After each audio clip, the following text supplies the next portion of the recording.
PSCയുടെ പ്രിയപ്പെട്ട ടോപ്പിക്കായ നർമ്മദയുടെ കുറച്ച് സവിശേഷതകൾ. ഇന്ത്യയെ തെക്കേ ഇന്ത്യ എന്നും വടക്കേ ഇന്ത്യ എന്നും വേർതിരിക്കുന്ന നദി. നമ്മുടെ ഇന്ത്യയെ തെക്കേ ഇന്ത്യ വടക്കേ ഇന്ത്യ എന്ന് വേർതിരിക്കുന്ന ഒരു ബൗണ്ടറി പോലെ ഉള്ള നദിയാണ് നർമ്മദ. അതുപോലെ പടിഞ്ഞാറോട്ടേക്കൊഴുകുന്ന നദികളിൽ ഏറ്റവും വലുത്. ഇങ്ങനെ ചോദ്യം ചോദിക്കാം. പടിഞ്ഞാറോട്ടേക്കൊഴുകുന്ന നദികളിൽ ഏറ്റവും വലിയ നദി ഏതാണ്? ഉത്തരം നർമ്മദയാണ്. അതുപോലെ പ്രാചീന കാലത്ത് രേഖ, ഓർത്തു വെക്കണം, രേഖ എന്ന പേരിൽ അറിയപ്പെടുന്നു.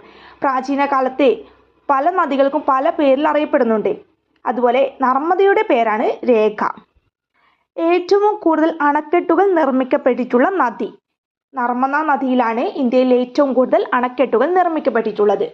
നമുക്കറിയാം, നർമ്മദ ബച്ചാവൻ ആന്തോളൻ പരിസ്ഥിതി പ്രശ്നങ്ങളൊക്കെ നടന്നത് ഈ ഒരു നദിയെ ചുറ്റിപ്പറ്റിയിട്ടാണ്. അതുപോലെ കൻഹ ദേശീയോദ്യാനം. കൻഹ ഓർത്തു വെക്കണം, ഏത് നദിയുടെ തീരത്താണ് കൻഹ ദേശീയോദ്യാനം എന്ന് ചോദിക്കാം. കൻഹ ദേശീയോദ്യാനം നർമ്മദ നദി തീരത്താണ്.